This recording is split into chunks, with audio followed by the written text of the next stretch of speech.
जय हिंद and welcome to my YouTube channel time to learn concept. बच्चों, जैसा कि आप सबको पता है कि मैंने the complete grammar series start करी है और आज ये पहली क्लास है इंटरमीडिएट बच्चों के लिए, यानी वो बच्चे जो क्लास 11 या क्लास 12 में इस बार गए हैं। उन सब के लिए मैंने एक बहुत ही अनोखा और बहुत ही unique the complete grammar series start किया हुआ है। और ध्यान रखिएगा मेरे बच्चों, एक बात हमेशा कि जिस जोश जुनून और जज्बे के साथ अभी आप स्टार्ट करने की कोशिश कर रहे हैं, यही जोश और जुनून जज्बा हमेशा आपको लगातार अनवरत बनाए रखना है।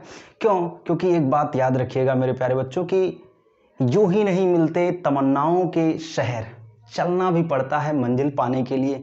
तो इन सब बातों को बिल्कुल मन में बिठा करके ही फिर आप पढ़ाई में लग जाइएगा। और ये मत सोचिए कि अभी तो अप्रैल चल रहा है, मई चल रहा है, मैं क्यों पढ़ूंगा तो अगस्त में पढ़ूंगा। ऐसा नहीं करना है। जो विनर होते हैं, जिनकी सोच जीत हासिल करने की होती है, वो वक्त आने पर तैयारी नहीं करते हैं, वक्त से पहले तैयारी करते हैं ताकि वक्त आने के बाद उनकी जीत पक्की हो जाए। इसलिए आपको भी वक्त से पहले ही तैयारी करना है। इन्हीं आने वाले 3 से 4 महीनों के अंदर अपने ग्रामर को अच्छे से मजबूत कर लेना है। और इस सिलसिले में आपका साथ देने के लिए हमने the complete grammar series start करी है। तो आज का वीडियो सिर्फ और सिर्फ इंटरमीडिएट वाले बच्चों के लिए, आज उनके सिलेबस का हम जिक्र करेंगे। तो देर ना करते हुए चलिए शुरू करते हैं। यहां देखिए, आप सब लोगों के लिए मैंने ये जो आपका सिलेबस है ग्रामर का, अभी मैं आपको फर्स्ट पेपर का यानी लिटरेचर का सिलेबस बिल्कुल नहीं बताने वाला हूं। मैं ग्रामर का ही सिलेबस जिक्र करूंगा। और यहां आप देख सकते हैं, आपको शायद दिख भी जाए, नहीं दिख रहा होगा, चलिए कोई बात नहीं, मैं इससे बता ही देता हूं, कोई टेंशन की बात नहीं है। देखिए, मैंने 11 और 12 दोनों लोगों के जब ग्रामर का सिलेबस देखा तो लगभग सेम था, ऑलमोस्ट सेम था, कुछ भी परिवर्तन नहीं हुआ। वही टॉपिक आपके 11 में भी है, वही टॉपिक आपके 12 में भी है। यानी कि हम जो ये कंप्लीट ग्रामर सीरीज स्टार्ट किए हैं वो 11 और 12 दोनों बच्चों के लिए है, कोई दिक्कत की बात नहीं है। तो चलिए, हमने क्या बताया कि आपको सबसे पहले मैं आपको सिलेबस के बारे में ही जिक्र करूंगा। ऐसा इसलिए क्योंकि आप सबको पता है कि बिना सिलेबस के कुछ होने वाला नहीं है। अगर हमें सिलेबस का कंप्लीट नॉलेज नहीं होगा तो हमें क्या पढ़ना है, क्या छोड़ना है, हमें पता ही नहीं चल पाएगा। ऐसे हम बिना डायरेक्शन के यात्रा करना शुरू कर देंगे, जो कि गलत बात होती है। तो चलिए शुरू करते हैं। देखिए, आपके सिलेबस में जो है, ठीक, आपके सिलेबस में ये मैंने बताया 11th और 12th दोनों बच्चों के लिए है, ठीक है ना। हमने आपके सिलेबस का बात किया तो आपके सिलेबस में जो आपका सिलेबस है वो मुख्यतः 3 भागों में बटा हुआ है। कितने भागों में मेरे प्यारे बच्चों? 3 भागों में बटा हुआ है। अब आप पूछेंगे सर पहला भाग क्या है? तो देखिए, इसके अंतर्गत जो पहला भाग है वो है आपका रीडिंग स्किल। समझ आ रही बात? रीडिंग स्किल का मतलब क्या हुआ कि आप पढ़ लेते हैं कि नहीं, यानी अंग्रेजी में अगर कोई पैसेज दिया जाए तो आप कितना पढ़ के कितना समझ सकते हैं, और अगर उससे रिलेटेड कोई प्रश्न पूछा जाए तो आप कितना उत्तर दे पाएंगे। इस चीज़ के बारे में जांच करने के लिए रीडिंग स्किल आता है। अब देखिए, इसके अंतर्गत कितने प्रश्न आएंगे, कैसे आएंगे, वो देखिए। यहाँ पे स्पष्ट लिखा है कि आपको एक पैसेज दिया जाएगा। क्या दिया जाएगा मेरे प्यारे बच्चों? जोर से बोलिए, अरे मिल के बोलो, मैं ही बोलते जा रहा हूँ, ठीक है। पैसेज आएगा। क्या आएगा? पैसेज। अब जब पैसेज आएगा तो इसमें प्रश्न कितने आएंगे वो ध्यान रखिए। इसमें आपके 4 आंसर टाइप क्वेश्चन होंगे, यानी 4 आंसर टाइप क्वेश्चन होंगे, ठीक है ना। यानी 4 शॉर्ट आंसर टाइप क्वेश्चन होंगे। 4 क्वेश्चन दिया गया होगा, उसका आंसर देना रहेगा। और इसके साथ साथ में आपके 3 वोकैब के प्रश्न आने वाले हैं। समझ गए ना? 3 वोकैब का रहेगा और 3 शॉर्ट आंसर टाइप क्वेश्चंस रहेंगे। समझ गए ना? ठीक है। अब देखो, ये कितने नंबर में है? ये आपका टोटल 20 मार्क्स का होने वाला है। कितने मार्क्स का बच्चों? 20 मार्क का। समझ आ रही बात ना? मैंने क्या कहा, रीडिंग स्किल में एक पैसेज दिया जाएगा, इसमें शॉर्ट आंसर टाइप क्वेश्चन होंगे 4, वोकैब के 3 प्रश्न रहेंगे, और कुल मिलाकर के आपको 20 मार्क दिया जाएगा। समझ गए इस चीज को? चलिए, अब इसके बाद हम बात करते हैं दूसरा, ठीक है, यानी सेकेंड नंबर टॉपिक जो आपसे पूछा जाएगा ग्रामर के अंतर्गत। वो सेकेंड नंबर टॉपिक क्या है मेरे प्यारे बच्चों? आप ध्यान से देखिए, ये है राइटिंग स्किल। क्या है? Writing skill. भाई, अगर आप पढ़ लेते हैं, लिख भी पाते हैं कि नहीं पाते हैं, इसका भी तो चेक करना बहुत ज़रूरी है ना भाई। हाँ, ऐसा तो है नहीं, बड़े सारे बच्चे होते हैं जो पढ़ लेते हैं, लिख नहीं पाते हैं, ठीक है ना। चलिए कोई बात नहीं, आपको सब कुछ सीखते हुए चलना है, क्योंकि एग्जामिनर वो टेस्ट करना चाहता है कि कितना आप जानते हैं, कितना आप नहीं जानते हैं। अब देखिए, इसके अंतर्गत क्या होगा? इसके अंतर्गत 2 सेक्शन पूछे जाएंगे। पहला क्या होगा? आपको एक आर्टिकल लिखना रहेगा। क्या लिखना रहेगा? आर्टिकल। आर्टिकल का मतलब कोई लेख लिखना रहेगा, या फिर जिसे आप एस से बोल देते हैं। समझ गए ना? ठीक, या डिस्क्रिप्टिव पैराग्राफ भी आप इसे कह सकते हैं। क्या बोल सकते हैं इसे? Descriptive paragraph. समझ गए ना, कोई दिक्कत नहीं। यानी आपको आर्टिकल, ऐसे या डिस्क्रिप्टिव पैराग्राफ लिखना होता है। एक टॉपिक दिया जाएगा, उसे प्रॉपर आप क्या करेंगे, एक्सप्लेन करके चीज़ों को लिखेंगे। अब ध्यान दीजिए कितने वर्ड्स में लिखना है। आप लोग ये गलती कर देते हैं बार बार, 500 वर्ड का नहीं लिखना है मेरे भाई, 100 से 150 वर्ड का लिखना है। मिनिमम 3 से 4 पेज आप लिख के आइएगा, उससे कम मत लिखिएगा, ठीक है ना। अब ये देखो आर्टिकल कितने नंबर में है, ये पूरा का पूरा 10 मार्क का है। देख लो कितना ज़्यादा नंबर मिल रहा है भाई साहब, बहुत ज़्यादा नंबर है ये 10, ठीक है ना। और इसके अंतर्गत दूसरा टॉपिक क्या है? दूसरा टॉपिक है लेटर। क्या है? लेटर, पत्र भैया। समझ आ रही बात ना। ये देखिए, ये ऑफिशियल भी हो सकता है और नॉन ऑफिशियल भी हो सकता है।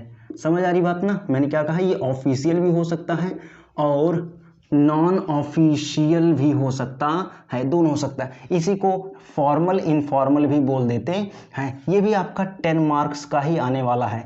तो आप देखेंगे टोटल 10-10 मिला करके कितना हो जाएगा, 20 मार्क। यानी 20 प्रश्न का, 20 मार्क का ये दोनों प्रश्न आने वाला है राइटिंग स्किल के अंतर्गत। चलिए अब आगे जिक्र करते हैं। अब देखिए सबसे महत्वपूर्ण चीज़ वो है प्योर ग्रामर। क्या है मेरे प्यारे बच्चों? Pure grammar.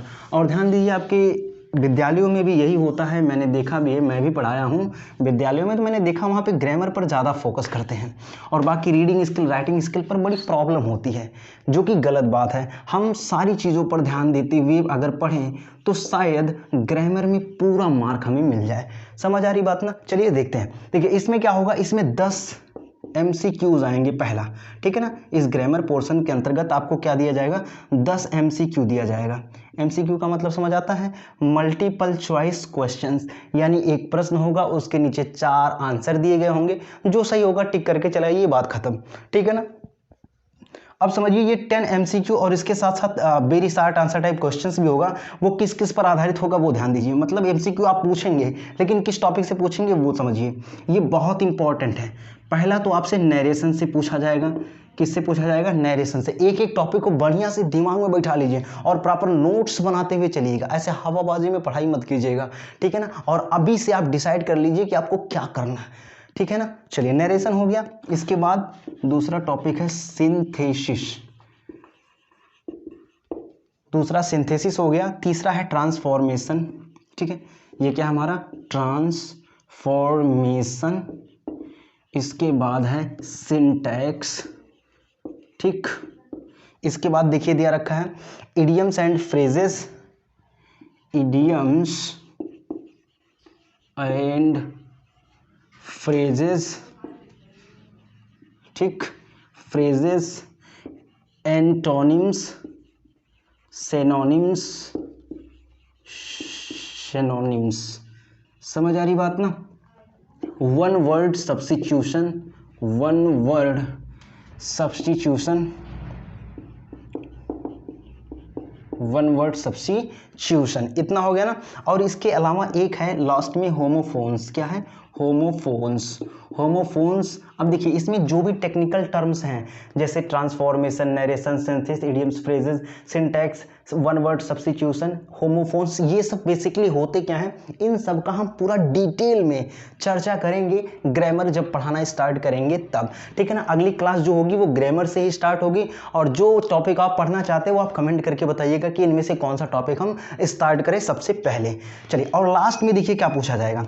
इसके अंतर्गत ये हो गया, इतने आपके चैप्टर कंप्लीट है, यही पढ़ना है। इसके अंतर्गत क्या दूसरा जो पूछा जाएगा वो क्या है? इसके अंतर्गत दूसरा प्रश्न है बच्चों ट्रांसलेशन का। किसका है? ट्रांसलेशन, ठीक है। अब ये ट्रांसलेशन तो आएगा किसमें? आपको हिंदी में एक पैसेज दिया जाएगा, उस हिंदी वाले पैसेज को आपको इंग्लिश में क्या करना रहेगा? ट्रांसलेशन करना रहेगा। अब देखिए जो ट्रांसलेशन आएगा वो जानते हो 7 से 8 सेंटेंस होंगे बस, इससे ज़्यादा नहीं होने वाला। 7 से 8 सेंटेंस होंगे, इससे ज़्यादा नहीं होगा। अब देखिए ये टोटल कितने मार्क्स का होगा? ये टोटल 25 मार्क्स का होगा। कितने का होगा? यानी ये पूरा का पूरा ग्रामर आपको 25 नंबर देके जाएगा। तो आपने देखा कि पहला 15 मार्क का था, दूसरा 20 मार्क का और तीसरा 25। तो टोटल आप जोड़ेंगे 20, 25, 45, 45, 15, 60, यानी कि पूरा का पूरा ये ग्रामर सेक्शन आपको 60 प्रश्न देखे जाता है, यानी कि 100 मार्क्स में से आपको 60 मार्क्स तो सिर्फ और सिर्फ इन्हीं सब चीज़ों से मिलने वाला है। तो आप लोग अब लापरवाही करना बंद करिए। क्यों? क्योंकि 60% मार्क यहीं से आने वाला है। जो बच्चे 11, 12 में हैं उन सब का एक ही सिलेबस है। अगर जो बच्चे 11 में उनके लिए तो बहुत महत्वपूर्ण है, क्योंकि अगर वो एक बार पढ़ लिए ना तो फिर 12 में सिर्फ वो रिवीजन करें, प्रैक्टिस करें, बात खत्म, उनको पढ़ना ही नहीं फिर दोबारा से कॉन्सेप्ट। तो ये चीज़ समझते हुए चलना आपको। 60 मार्क्स यानी 60% आपको ऑलरेडी इन्हीं सारी चीज़ों से मिलना तय है। ये सिलेबस सेम है 11 और 12 दोनों बच्चों के लिए, मैंने पहले ही बता रखा है, और इसे मैं अपने टेलीग्राम चैनल पर अपलोड कर दूंगा, वहां से जा करके आप डाउनलोड कर सकते हैं। मैं टेलीग्राम लिंक अपने डिस्क्रिप्शन बॉक्स में आपको दे दूंगा।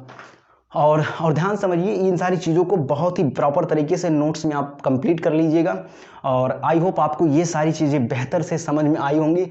और अगर आप हमारे चैनल पर नए हैं तो चैनल को ज़रूर सब्सक्राइब करके जाइएगा, ताकि इस तरह के लेटेस्ट वीडियो और आपके सिलेबस से रिकॉर्डिंग जो भी चीज़ें हैं वो आप तक पहुंचते रहें। और जो बच्चे पहले से इन सब चीज़ों के बारे में जानते हैं वो ज़्यादा से ज़्यादा लोगों तक शेयर करें, ताकि बच्चों का इसमें फ़ायदा हो सके।